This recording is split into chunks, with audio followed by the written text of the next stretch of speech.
Na eternidade não haverá mais dor, não haverá mais tristeza, morte, pranto. De forma tal que quando nós estivermos adorando ao Senhor na eternidade, nós não teremos nenhum desses sentimentos, afetos, que hoje tanto nos machucam, nos quebram. Mas parando para pensar, é tão somente agora, nesse tempo, agora, nos dias em que nós vivemos, onde passamos por dor, tristeza, morte, pranto, pandemia, sofrimento dos mais variados, é tão somente agora que nós podemos adorar a Deus no meio da dor, no meio do sofrimento, no meio das dificuldades. Então nessa manhã eu quero chamar a sua atenção para algo que é muito especial para nós. Adorar a Deus quando todas as coisas estão indo bem, isso é fácil. Agora no meio da dor, no meio do sofrimento, quando as coisas estão indo de mal a pior, adorar a Deus quando alguém parte, quando alguém morre, adorar a Deus quando as lágrimas insistem em descer, quando passamos a via que Jó passou. Nós somos chamados a adorar ao Senhor no meio da dor, no meio do sofrimento. E quer saber de uma coisa? Eu tenho para mim que quando nós estivermos na eternidade, nós seremos conhecidos pelos outros povos não caídos, pelos outros mundos não caídos, como aqueles que adoraram no meio da tribulação. É tanto que Apocalipse 7 vai dizer isso. Quem são estes? São aqueles que vieram da grande tribulação e lavaram as suas vestes no sangue do Cordeiro. Eu e você adoramos ao Senhor no meio da dor. Somos chamados para isso. Se coloque em pé, vamos adorar a Deus.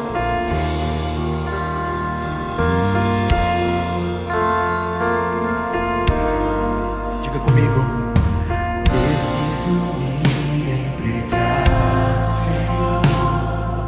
Preciso a Ti me entregar. Preciso ouvir Tua voz a me falar.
quanto tempo você persevera? Você já prestou atenção em algumas informações que a gente tem na Bíblia? Jesus orou no Getsêmani até que Satanás fosse derrotado. Os discípulos permaneceram em oração no cenáculo até que eles foram revestidos de poder. Elias permaneceu de joelhos orando após 3 anos de seca, até que fossem vistas nuvens no céu. Por quanto tempo você ora? Até que você se canse e... Deus não está respondendo mesmo. Não é para mim. Estou orando faz 3 meses, Anne. E eu ouso dizer que nesse momento tem pelo menos uma pessoa nesse ambiente que pensou assim: Anne, eu estou orando há 30 anos, 40 anos, você não conhece minha história. Deixa eu ler um texto lindo para você, de Ellen White, do livro Obreiros Evangélicos, que diz assim: a toda oração sincera há de vir a resposta. Talvez não venha exatamente como desejais ou ao tempo em que a esperais, mas virá pela maneira e na ocasião em que melhor há de satisfazer a vossa necessidade. Eu, se fosse você, tinha dado um amém agora. Sabe o que Deus está dizendo para você e para mim nessa manhã? Com esses episódios que eu lembrei, com esse texto que eu li. Anota aí, com tudo que está escrito no capítulo 11 do livro Caminho a Cristo, de Ellen White, que toda oração do filho dele tem resposta. Obrigada. Eu estava esperando esse amém. É muita presunção de nossa parte, está escrito no capítulo 11 do livro Caminho a Cristo, acharmos que todas as nossas orações serão atendidas do jeitinho que a gente espera, no formato que a gente quer e no tempo que a gente deseja. Deus sabe o que é melhor para você e para mim. Mas você pode ter certeza absoluta e inabalável. E se não tinha antes, por favor, tenha a partir de hoje, que o Senhor responderá todas as suas orações. Mas você e eu não vemos algumas das respostas das orações que nós fazemos. Sabe por quê? Porque a gente desiste de orar, gente. Tá ficando difícil demais. Estava na Bíblia, no mundo tereis aflições, mas tem de bom ânimo, ele venceu o mundo. Começa a perseverar em oração. Passa a viver de joelho, para nós vermos as respostas do Senhor. Com todo respeito, tem bênçãos que você e eu não desfrutamos, e tem milagres que nós não vemos, porque nós não oramos até que. Nós precisamos orar por. Ore pelo alimento, continue. Ore pelo fim das guerras, continue. Mas nós precisamos aprender a orar durante. E o durante, meus amigos e meus irmãos, é a perseverança, é a prova de fé, é muitas vezes caminhar com lágrimas, com caixa de lenço nas mãos, mas confiando no Senhor que tudo pode, de tudo cuida e tudo sabe. E esse cuidado e essa sabedoria inclui a você e a mim. O Senhor responde. Você ora comigo agora de joelhos?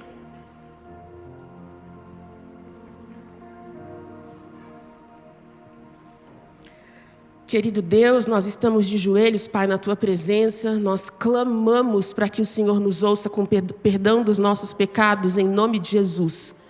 Que nesse momento levanta as mãos e mostra as marcas da cruz, para que sejamos aceitos e ouvidos em Tua presença.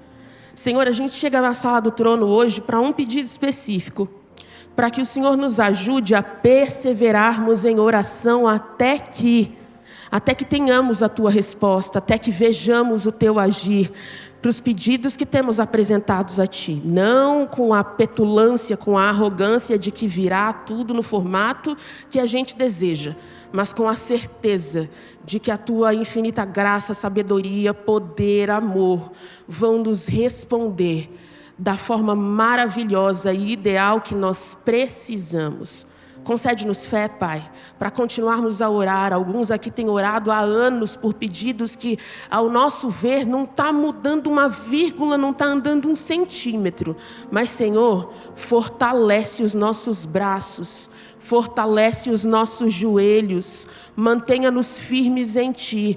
A semelhança de Moisés, que se manteve firme até que Amaleque fosse derrotado, ajuda-nos a avançarmos, perseverando em oração, até que vejamos o Teu agir e o Teu responder.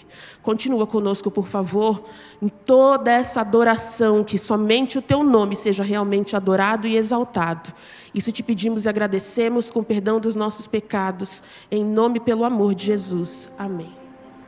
Toma os meus pensamentos, meus dons e meus bens.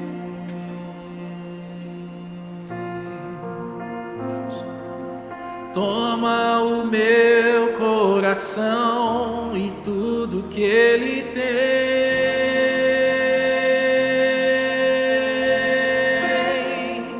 Renova, Senhor, meu viver. Derrama em mim teu amor. Quero para sempre servir-te por onde for.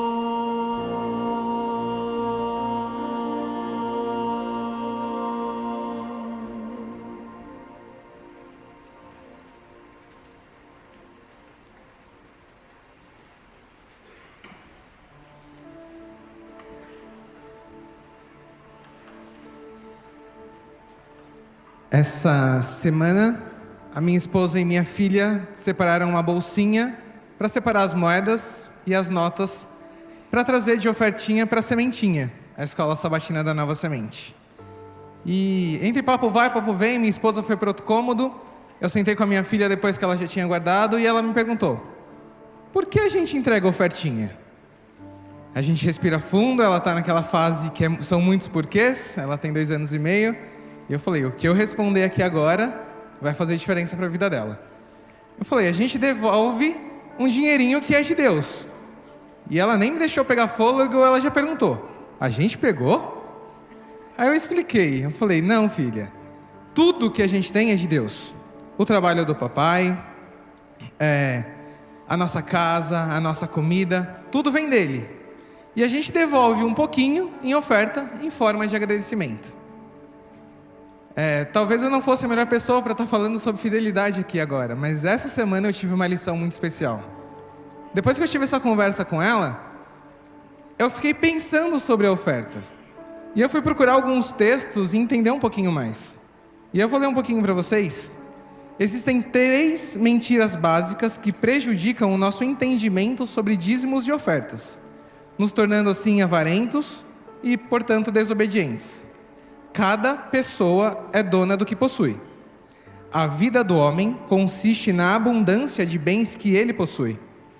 E o homem pode dispor ao seu modo do que possui, adquirido seja por herança, trabalho ou capacidade. Essas são mentiras que Satanás tem colocado na nossa cabeça e nos colocando no caminho da cobiça e da avareza. Eu pensava assim, e engana-se quem pensa que a fidelidade nos dízimos são apenas para o avanço do reino de Deus aqui na terra. Claro que os nossos recursos eles são destinados basicamente às condições e o maior alcance ao Evangelho. Mas será que a gente não acha que Deus teria outros meios a não ser depender somente da gente para isso?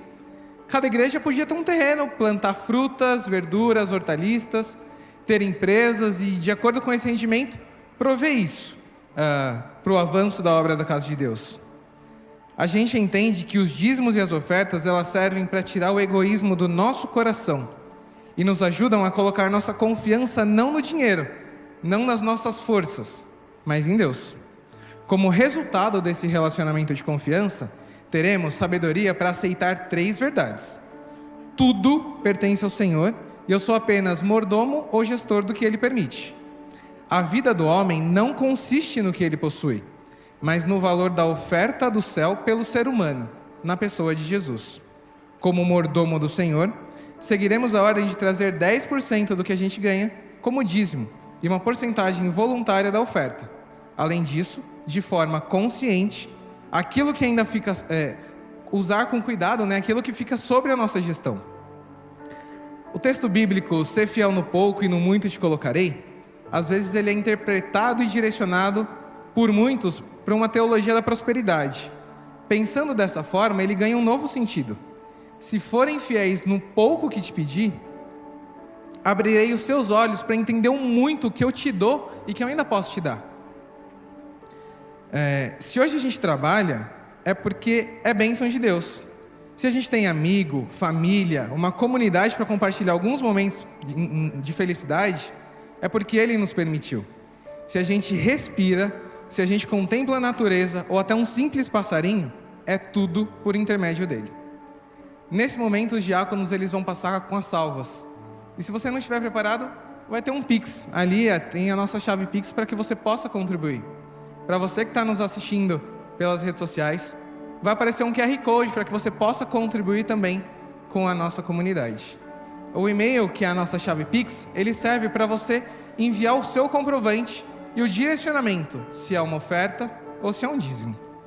Lembre-se, tudo continua sendo dele. Sim, ofertar é um ato de fé e demonstração de fidelidade.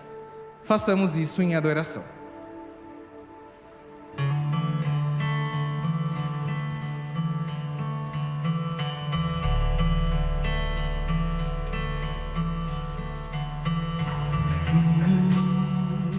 Ó Cristo, a ti entrego tudo, sim, por ti darei.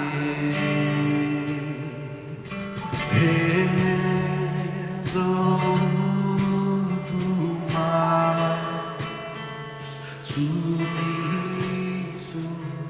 sempre a ti eu seguirei.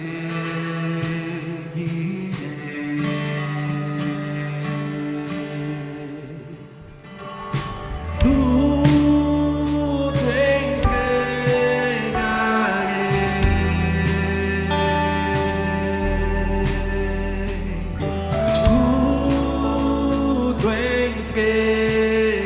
entregarei,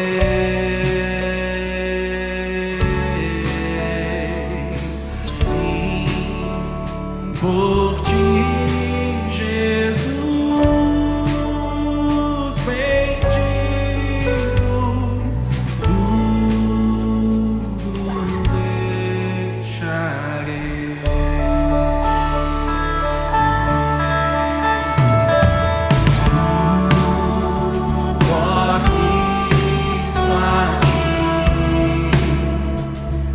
Entrego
eu convido vocês a orar com a gente.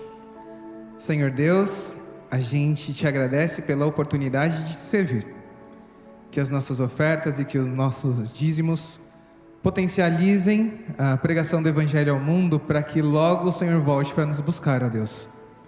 A gente entende a necessidade, mas a gente também te pede que, mais do que a pregação do Evangelho, que essas ofertas se tornem gratidão no nosso coração e que isso tire a avareza, a angústia e a mágoa do nosso coração, e que a gente possa verificar ao nosso redor todas as bênçãos que o Senhor despeja e tem despejado na nossa vida. Que enquanto a gente respirar, a gente possa te servir e ser grato. É o que eu te peço e te agradeço em nome de Jesus. Amém.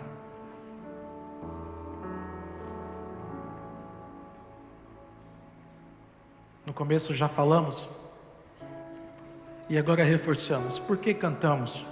Por que cantamos? E há quem pense que a gente canta só porque a gente está na igreja e vem aqui assistir o culto e tem que cantar porque tem as músicas do culto, da liturgia, e aí a gente fica se auto-enganando nessa ideia de que a gente só canta porque a gente está aqui. Nós cantamos para reforçar as mensagens e as verdades que nós cremos. Nós cantamos porque estamos em marcha. Nós cantamos porque temos um propósito, missão, serviço. Deus nos chamou das trevas para a sua maravilhosa luz e nos disse assim: vá, caminhe, eu estou com você todos os dias até a consumação do século. E aí você canta para se lembrar quem é o Senhor. E aí você canta para se lembrar aquilo que o Senhor já disse para você. E aí você canta para se lembrar que você é um filho de Deus, salvo da condenação eterna, caminhando para a eternidade. E o Senhor Deus está com você todos os dias. Amém, igreja? É por isso que nós cantamos. É por isso que abrimos a nossa boca para louvar ao Senhor. Não é porque alguém está te pedindo para fazer isso. Não é porque tem uma banda legal, um grupo de louvor legal. Não é porque tem um ministro lindo, maravilhoso te falando alguma coisa. Você canta porque Deus colocou no seu coração essa alegria de pertencer a Ele, de ser salvo por Ele. Você tem futuro, você adora um Deus vivo. Amém, igreja? Então se levanta, se levanta, se levanta, se levanta, se levanta, se levanta. Vamos adorar ao Senhor.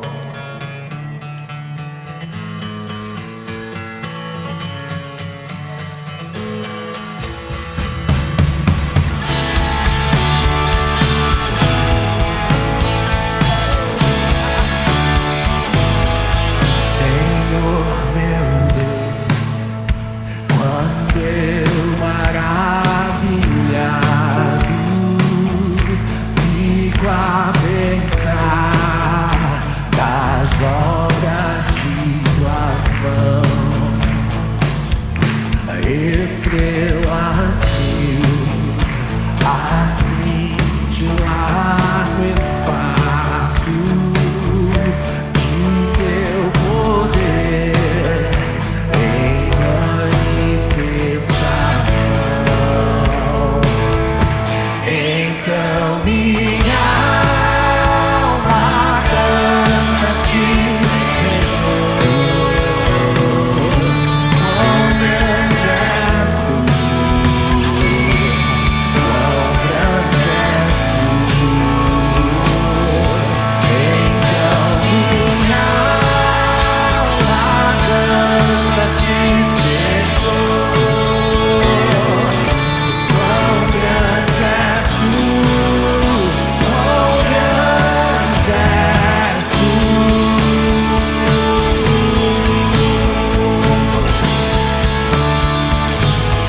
Se penso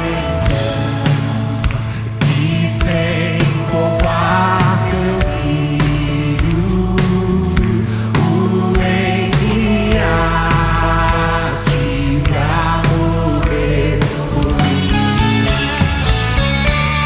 levando a cruz os meus pecados todos, pra eu viver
em resplendor e glória, para levar-me ao lar do sítio seu.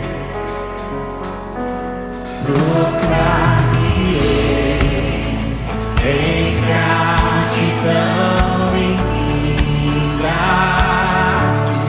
exclamarei: quão grande és tu, meu Deus! Então minha alma canta a ti, Senhor. Quão grande és tu, quão grande és tu. Então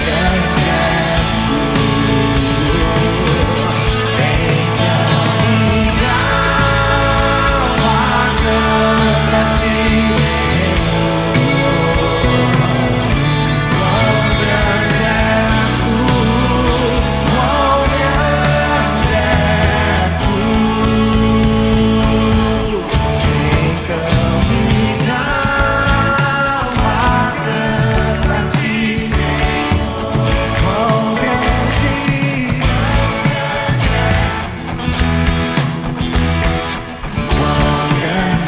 és tu. Então minha alma canta a ti, Senhor. Quão grande és tu, quão grande és tu, quão grande és tu, quão grande és tu, quão grande és tu. Aleluia.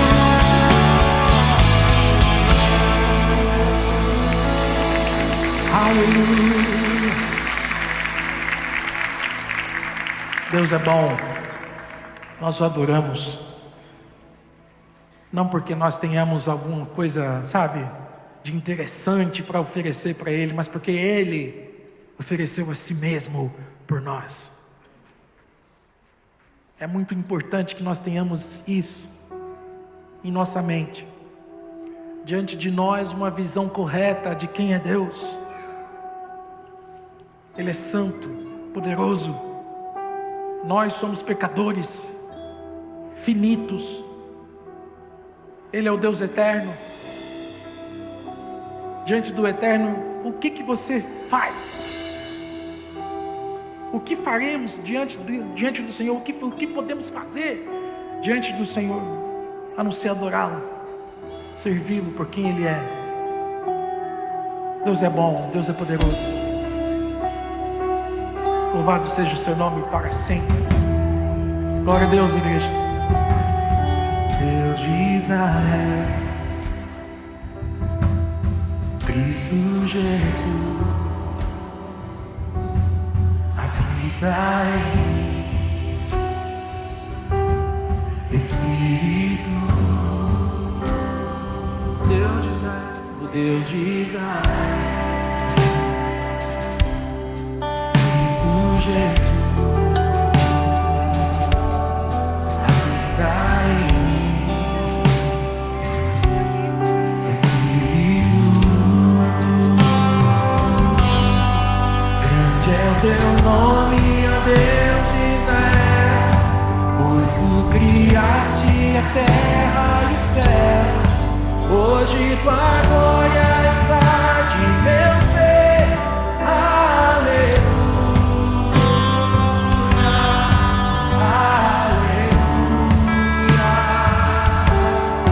aleluia.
Cristo Jesus habita em mim. Espírito, Deus de Israel, Cristo Jesus habita em mim. Espírito,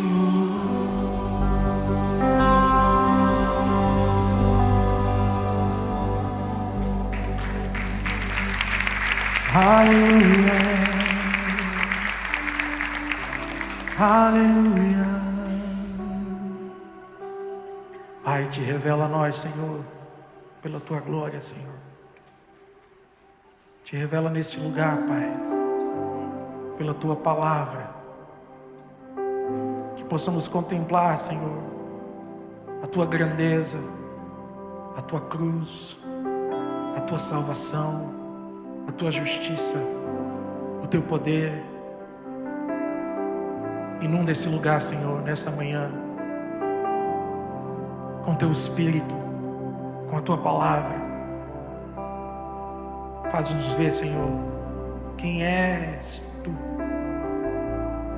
Faz-nos ver, Senhor, o teu amor. Muda o nosso coração, Pai, nessa manhã, em nome de Jesus. Andei tão cego, sem rumo certo, buscando a paz e o descanso. Eu procurei por tantos meios justificar meus erros, mas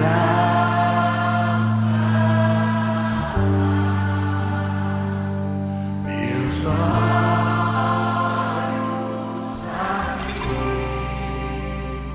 e ao olhar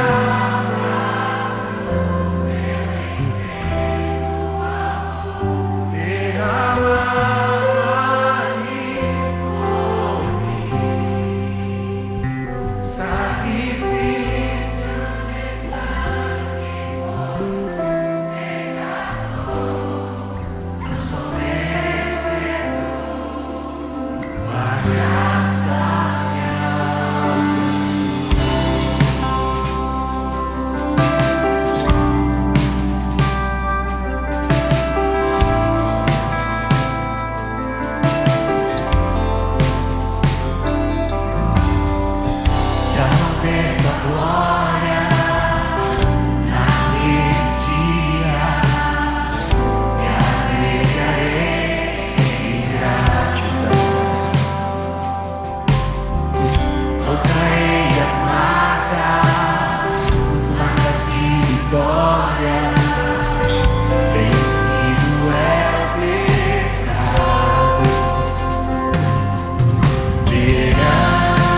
derramado ali por mim,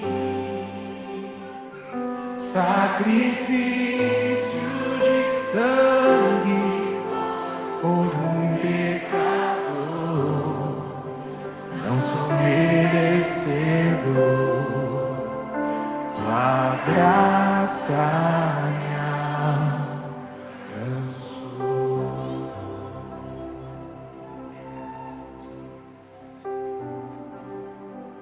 Vamos falar com o nosso Deus. Maravilhoso Pai, diante do que nós acabamos de expressar e cantar, nós só podemos dizer muito obrigado por tamanho amor, por tamanha graça. Obrigado porque na tua infinita misericórdia e bondade o Senhor nos alcança. Obrigado pela oportunidade de estarmos aqui. E agora que vamos abrir a tua palavra, suplicamos ao Senhor que o Senhor nos ilumine, para que compreendamos a tua palavra e que ela traga a nós esperança e um relacionamento de intimidade com o Senhor. Nós pedimos isso e agradecemos em nome de Jesus. Amém.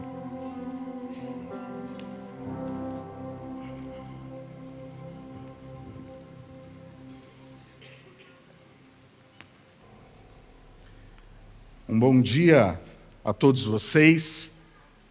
Todos sejam muito bem-vindos. Esta é a Nova Semente, uma comunidade adventista do sétimo dia, que existe com um único propósito: proporcionar a cada momento em que nós nos achegamos aqui uma experiência real com Deus e uma experiência transformadora.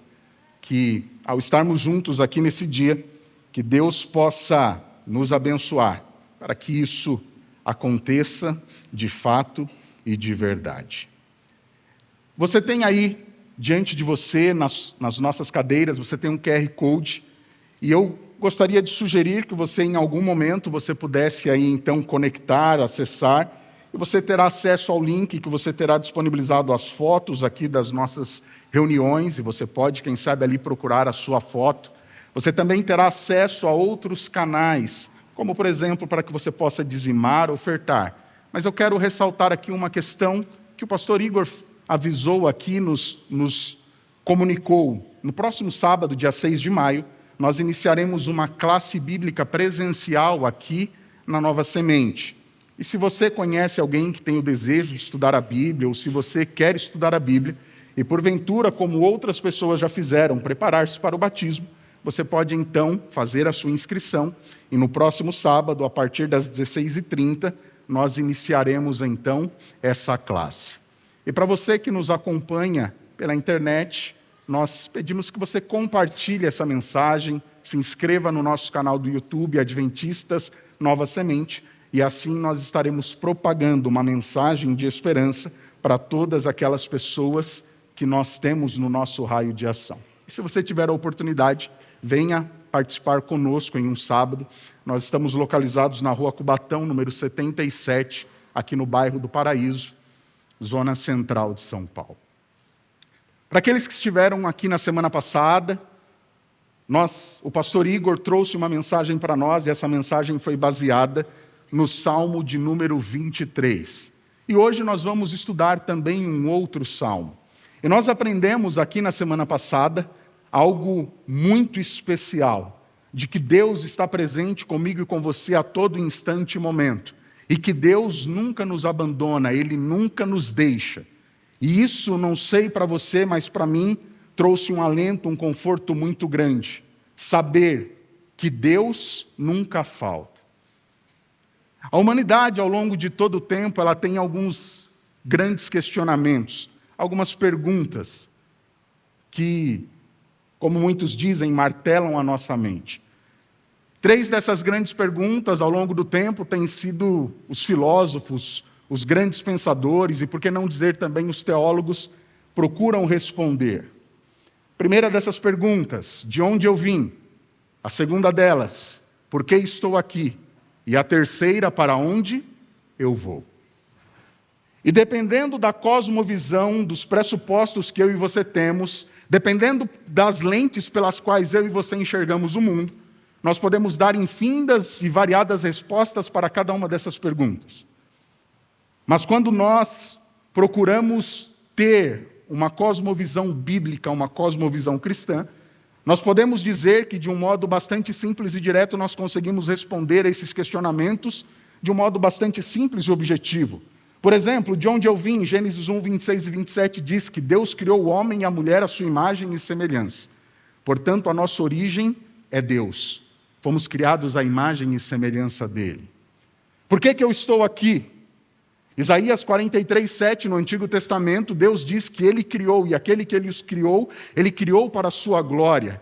E tanto o termo no hebraico, que é no Antigo Testamento, e o termo doxa no grego, que significa glória, ambos têm a ver que nós fomos criados para reverenciar, homenagear a Deus. Ou seja, através de tudo que nós fazemos, Deus espera que nós glorifiquemos o nome dEle, que nós exaltemos o nome dEle. Isso está não só no Antigo Testamento, em Isaías 43, mas na primeira carta de Paulo aos Coríntios, capítulo 10, verso 31. Paulo diz claramente: quer comais, quer bebais ou façais qualquer outra coisa, você deve fazer isso para quê? Para a glória de Deus.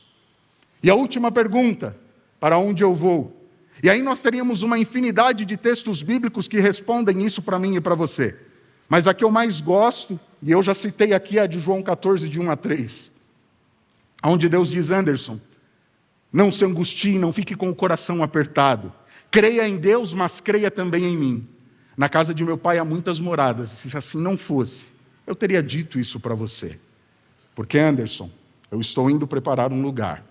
E quando eu for e preparar este lugar, estiver tudo pronto, eu voltarei e vos receberei para mim mesmo, para que onde eu estou hoje, todos vocês também possam estar. Isso ecoa e reverbera, por exemplo, no livro de Apocalipse, no capítulo 21, versos de 1 a 5. E nós teríamos muitas outras possibilidades de resposta.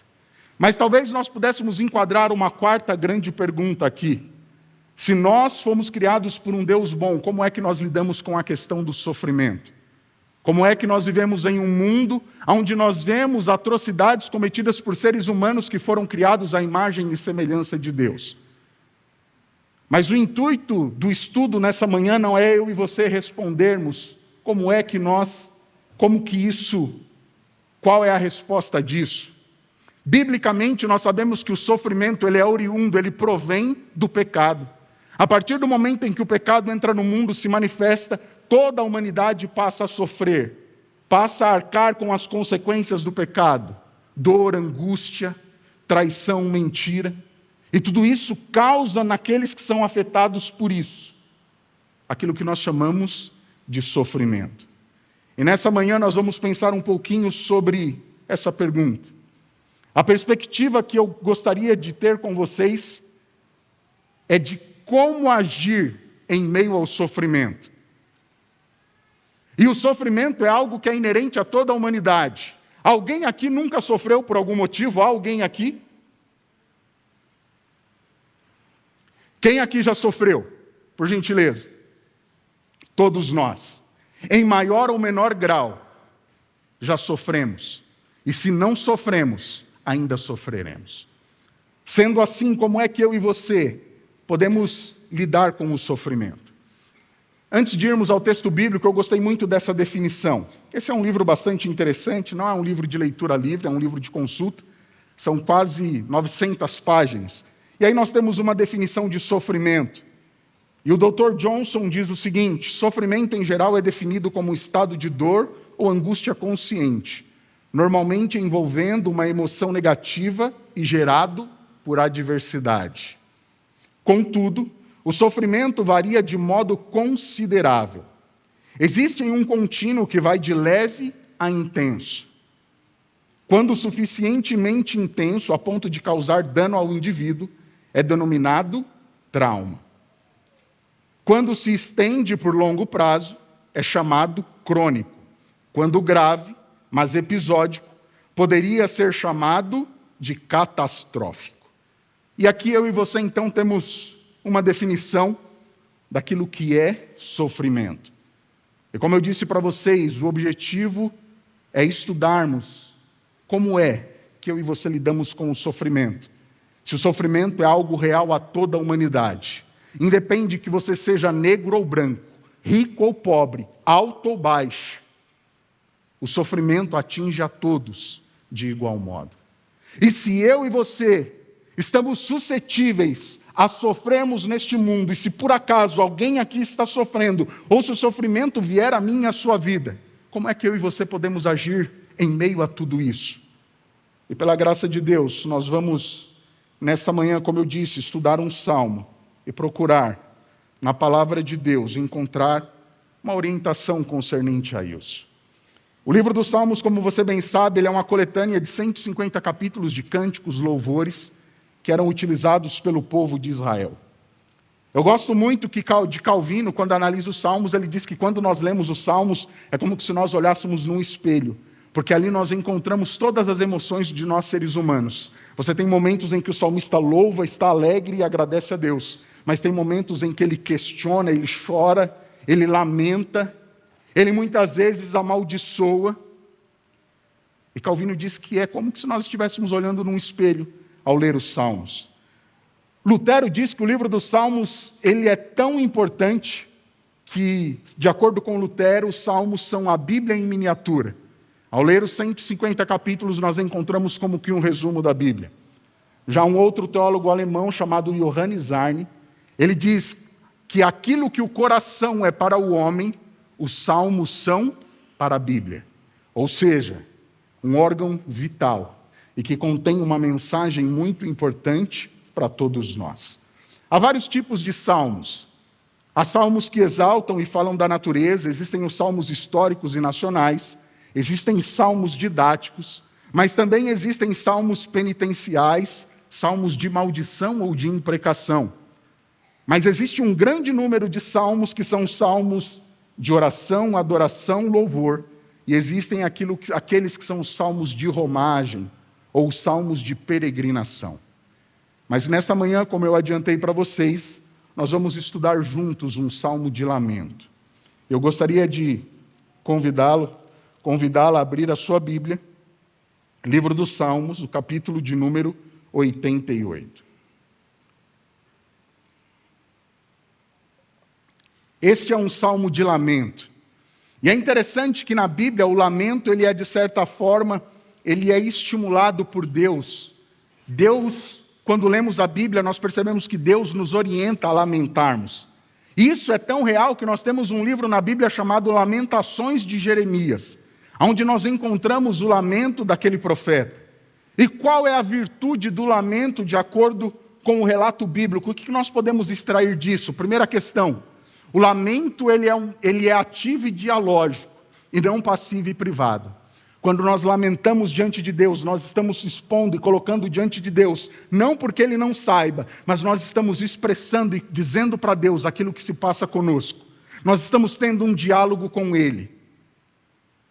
E isso nos beneficia, isso nos alivia. Segundo ponto, o lamento bíblico, ele exprime em palavras o tumulto emocional, sem repressão.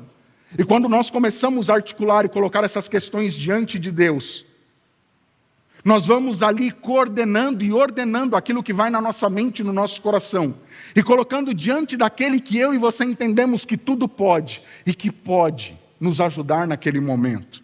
Biblicamente, o lamento é positivo porque ele difere do murmúrio e da queixa.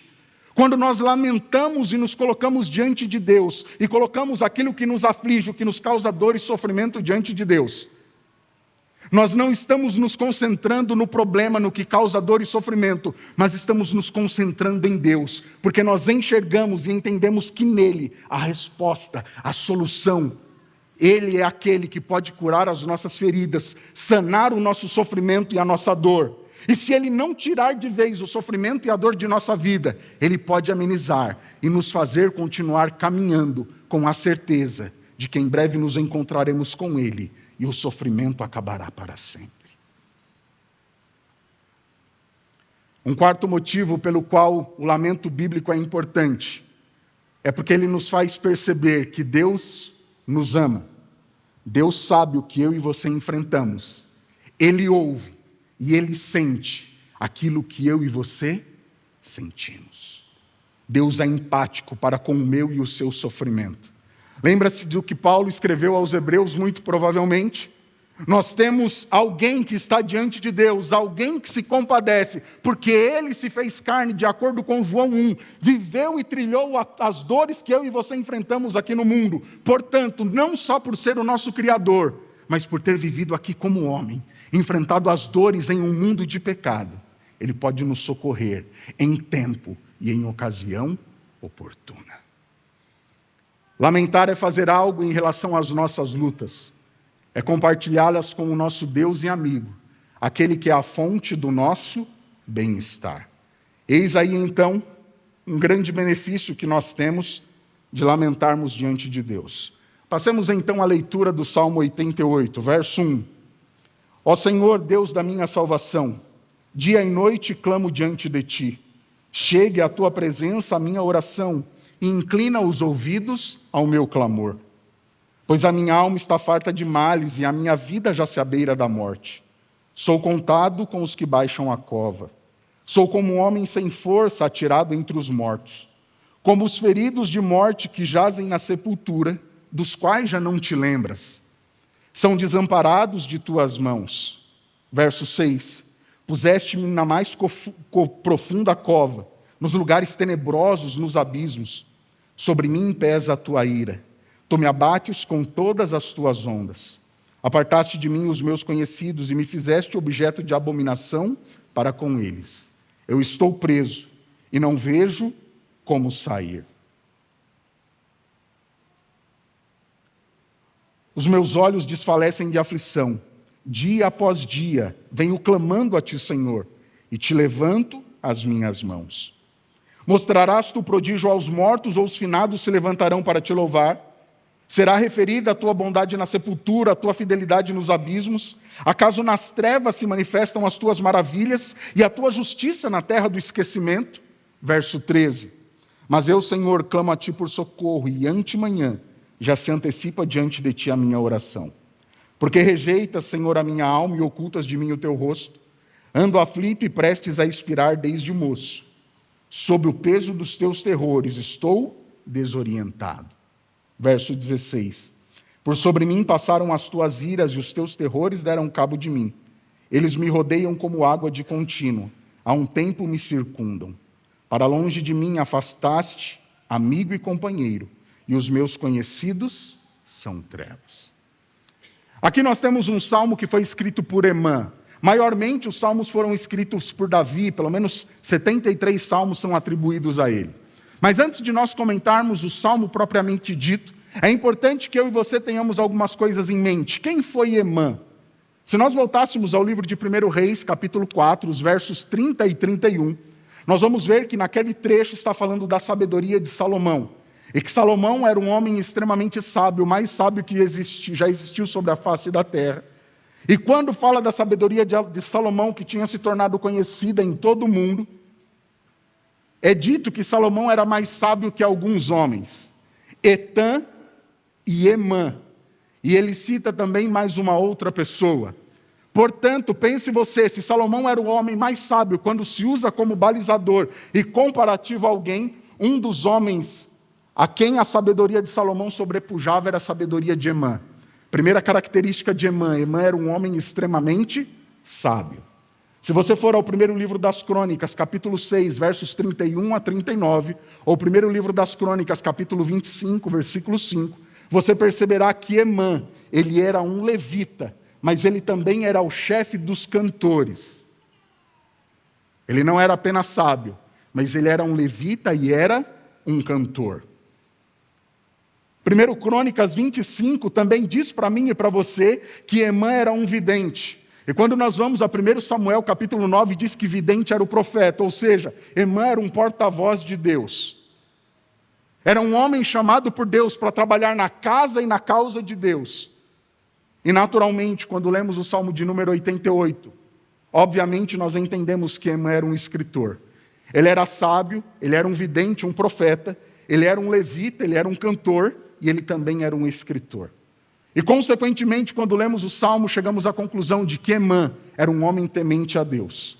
E a primeira lição que nós podemos extrair aqui ao ler esse Salmo e vemos que este homem está sofrendo e clamando a Deus diante do sofrimento, nós podemos chegar à conclusão de que os amigos de Jesus Cristo, eles também sofrem.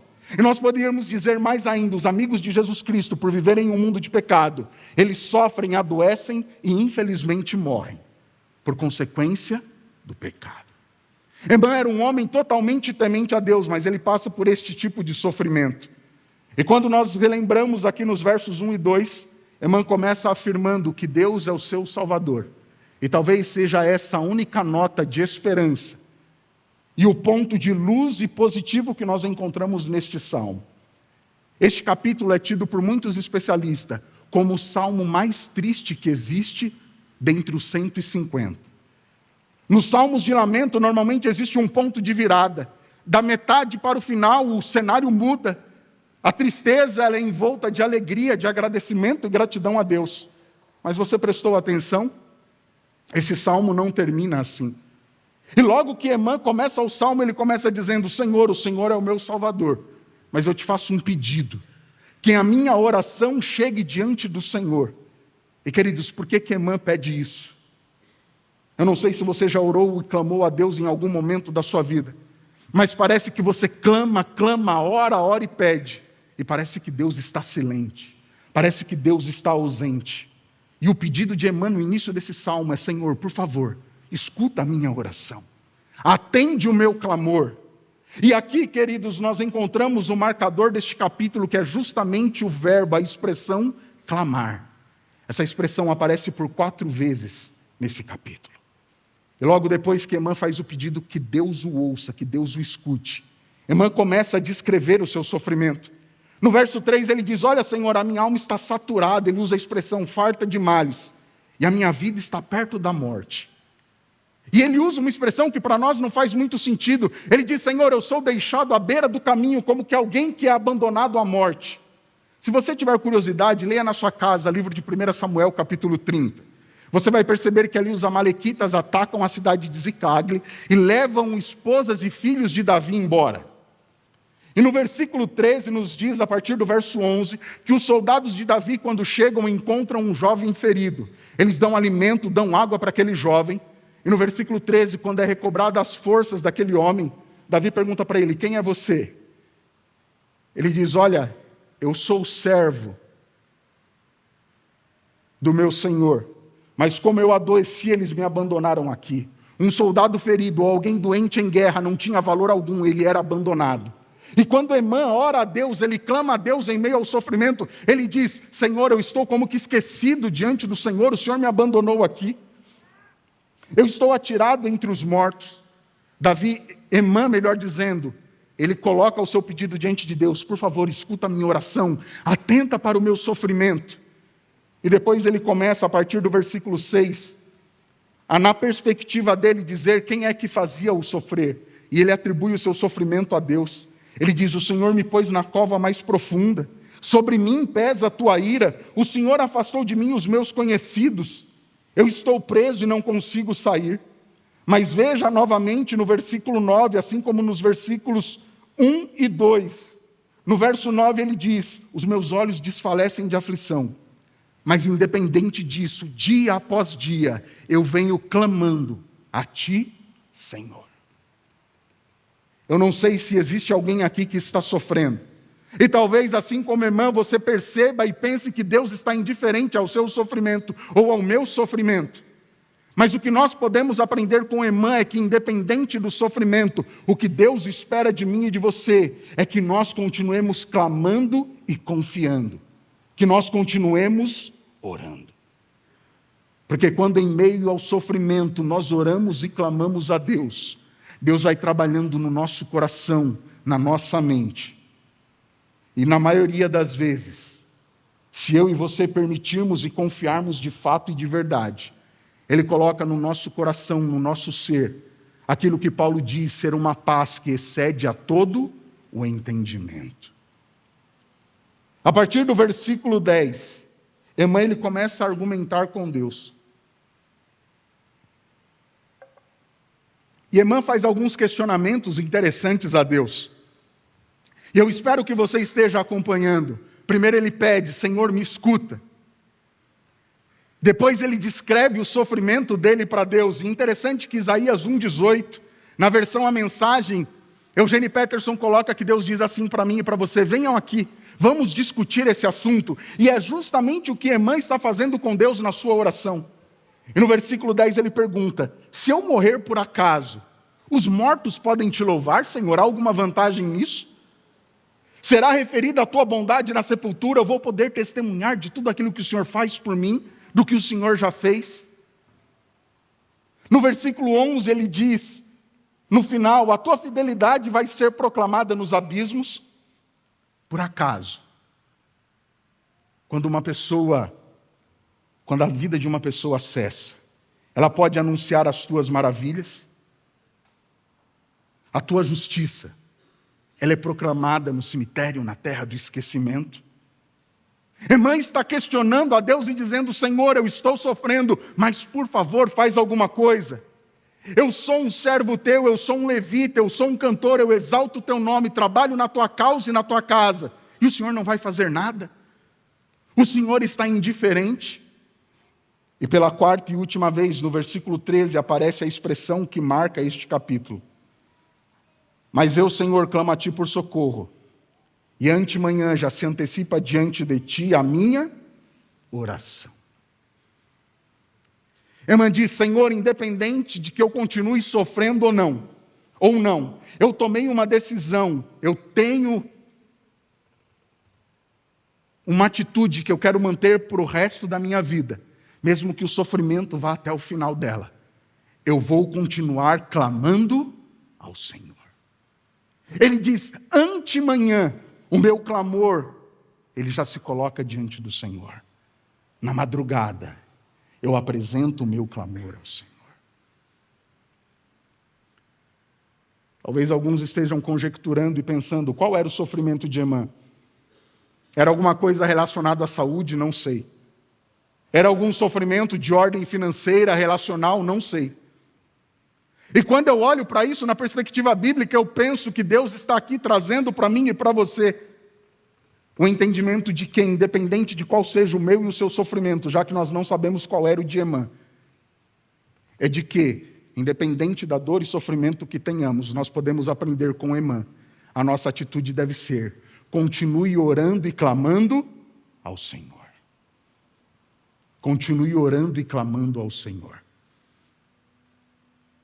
E o texto nos dá a entender no versículo de número 15, que Emã fazia isso há muito tempo. Olha o que diz o verso 15: ando aflito e prestes a esperar desde moço.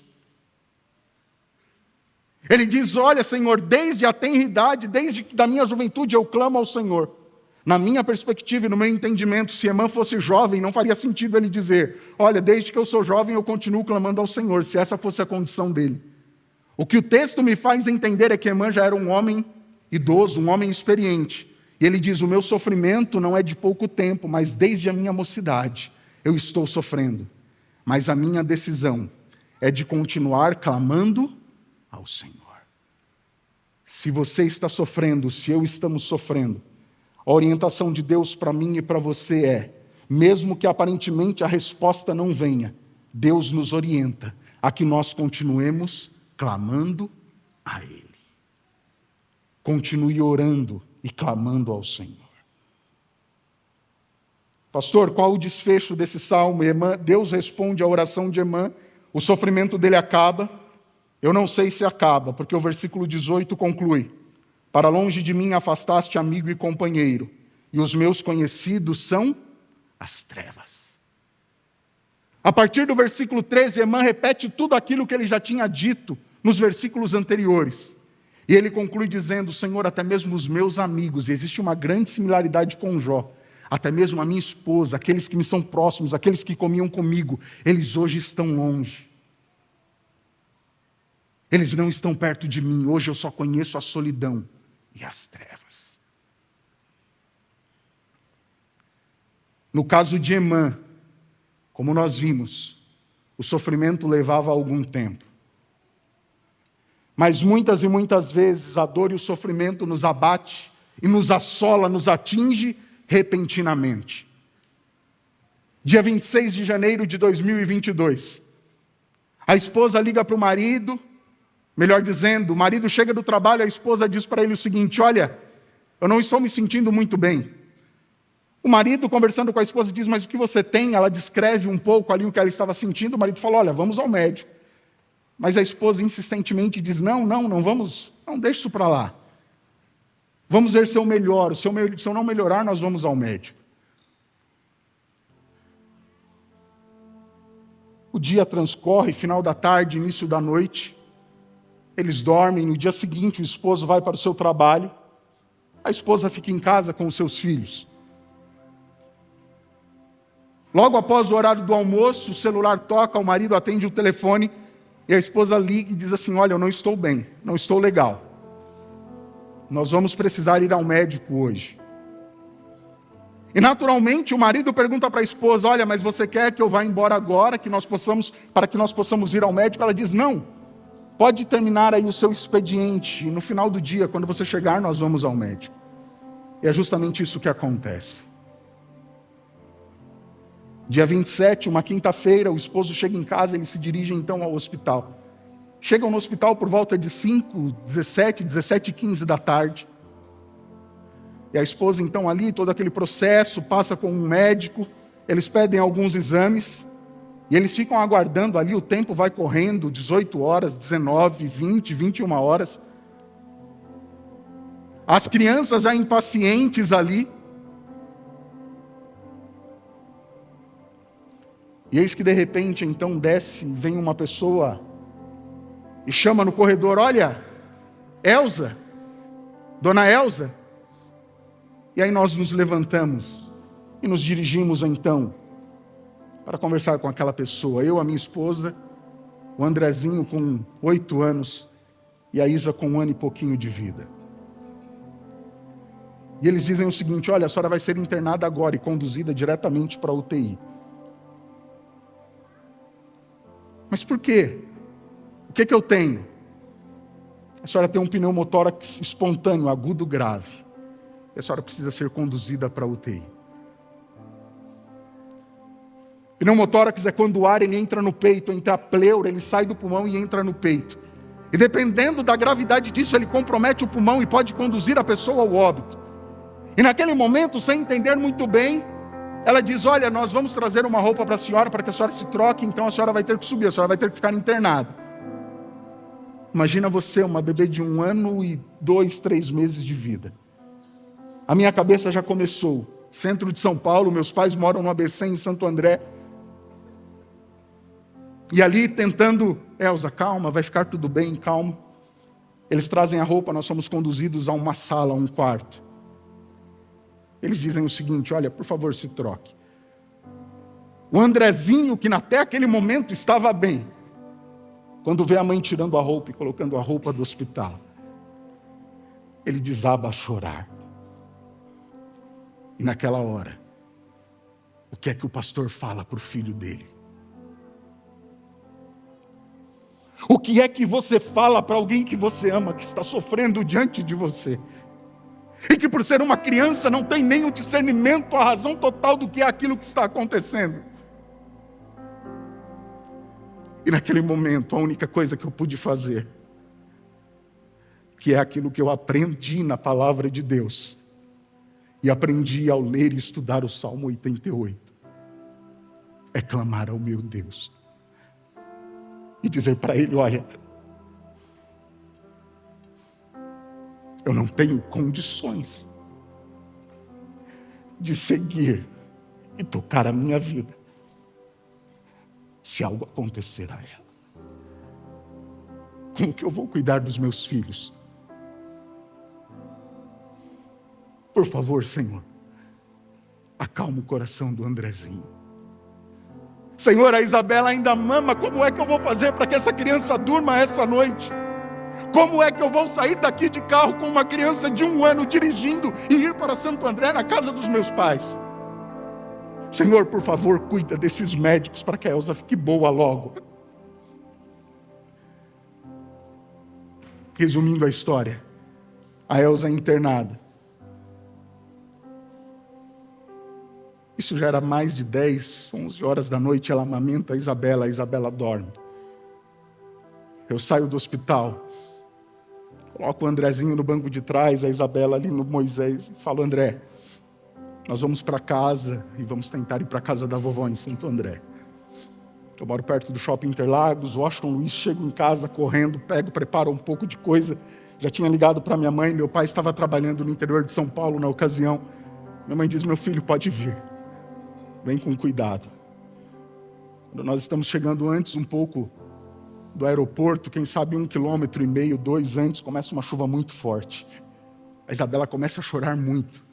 Eu falo: Andrezinho, ajuda o papai, pega ela no colo. O André pega ela no colo e, com uma tranquilidade que foi dada por Deus, ela se debatendo e chorando muito. Eu falo: André, segura ela, por favor, que o papai vai parar assim que der. Eu encosto o carro. Desço do carro, vou para o banco de trás e falo: pai, eu não sei o que fazer.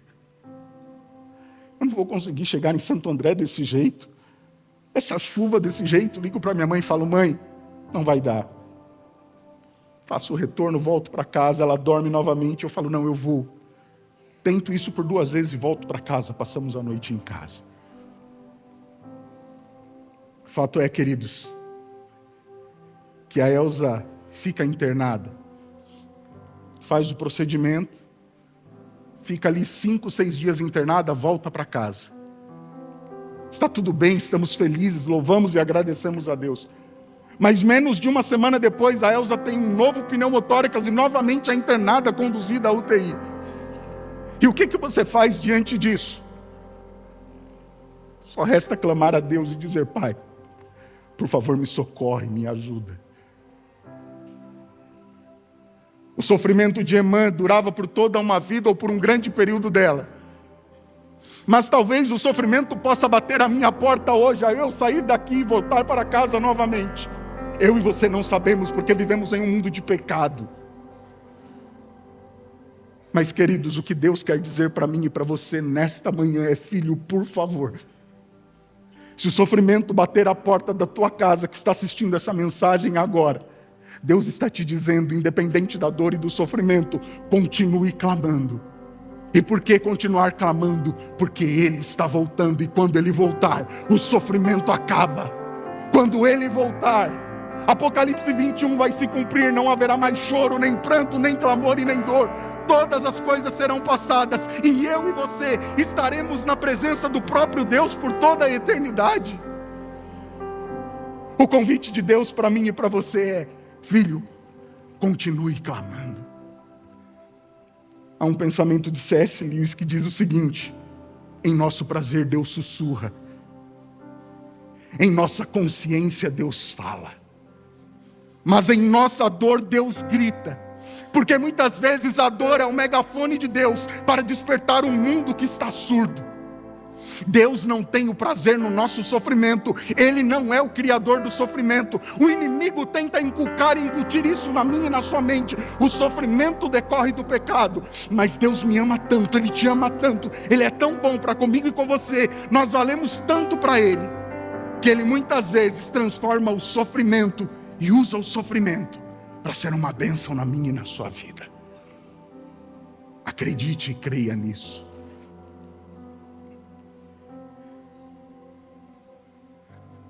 Romanos 8,18, Paulo diz: eu estou bem certo de que toda a dor e sofrimento que eu enfrento hoje não é nada comparado àquilo que Deus tem para mim. Quando ele escreve aos Coríntios, segunda carta, capítulo 4, verso 17, é como se eu ouvisse dizendo: Anderson, filho, no momento da dor e do sofrimento, atenta e pensa, lembra de uma coisa: a dor, o sofrimento que você enfrenta hoje é leve e momentâneo.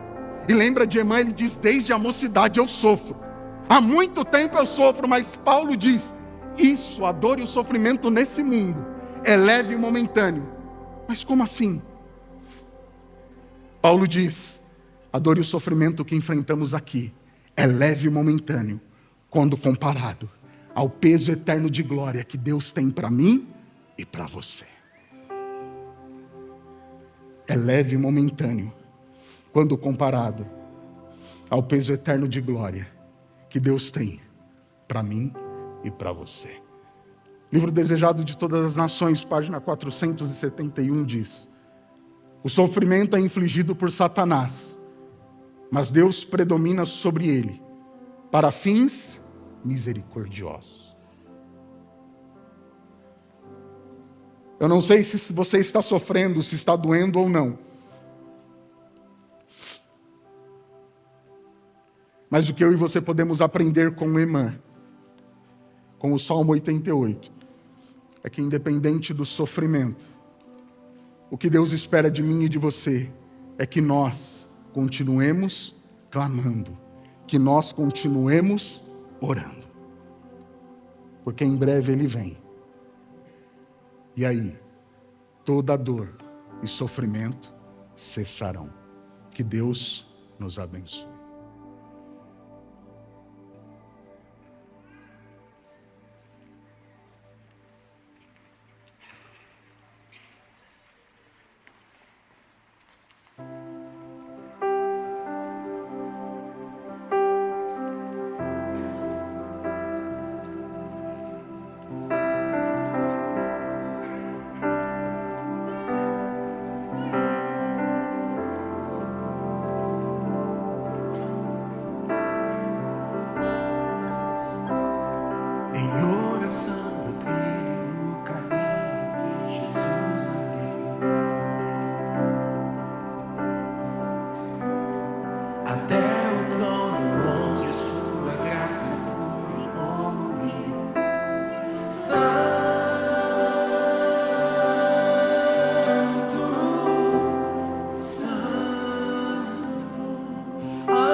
receba aquilo que preciso e nem um pouco mais.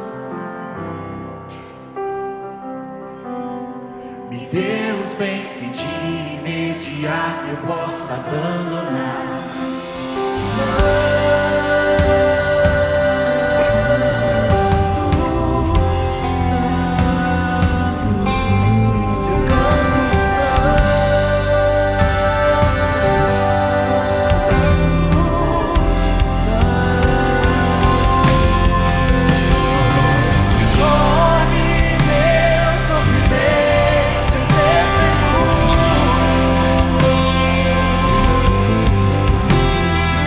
Yeah.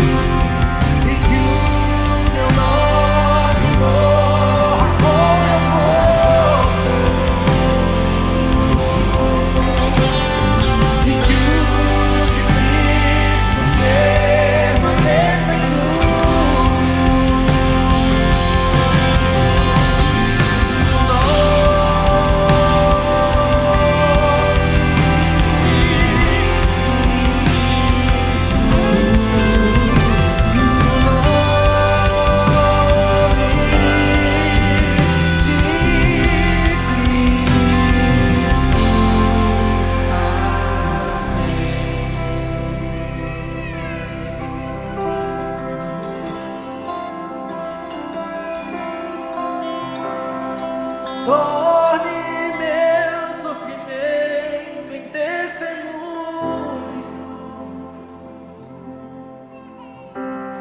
me esvazie de mim e desse mundo, e que o meu nome mova com meu corpo, e que o de Cristo permaneça em tudo.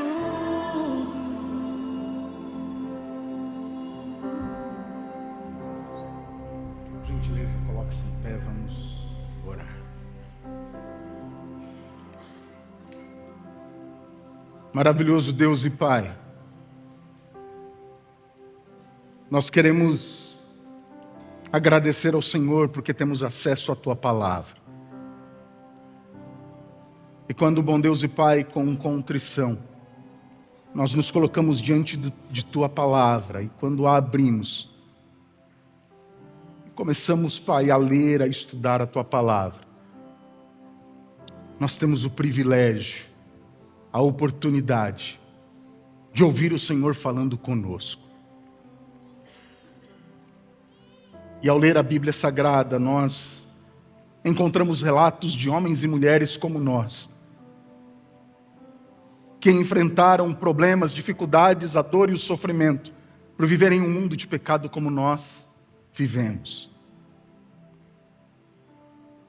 A Bíblia não é um livro de conto de fadas, não, ela conta a história deste mundo, do ideal que Deus tem, da sua criação, a entrada do pecado, e de como é que o Senhor vai nos reconduzir à Tua presença novamente por Tua eternidade. Mas enquanto estivermos aqui, Pai, vamos nos deparar com o sofrimento. Mas nós louvamos ao Senhor porque nesta manhã nós aprendemos com a vida de Emã, de que mesmo que nós enfrentemos o sofrimento por um período de nossa vida, por pouco ou muito tempo, ou até mesmo de modo inesperado, nós aprendemos que mesmo que o sofrimento, a dor nos castigue e aflige, nós devemos continuar clamando ao Senhor e nos apegarmos cada vez mais a Ti, porque de acordo com a Tua palavra, em breve o Senhor volta, e o Senhor colocará fim a todo o pecado, ao sofrimento e à dor, e nós poderemos viver por toda a eternidade na Tua presença. Continua conosco, abençoa-nos e nos conduza. É o que pedimos em nome de Cristo Jesus, o nosso Senhor e Salvador. Amém. Esta é a nova semente. E como nós sempre afirmamos e reafirmamos a cada semana, nós vivemos e buscamos uma experiência real com Deus. E quando nós nos aproximamos desse Deus, o Espírito Santo nos transforma, nos lapida, Ele nos conforta e nos dá esperança. Que Deus continue te abençoando. Fique agora com a banda da Nova Semente.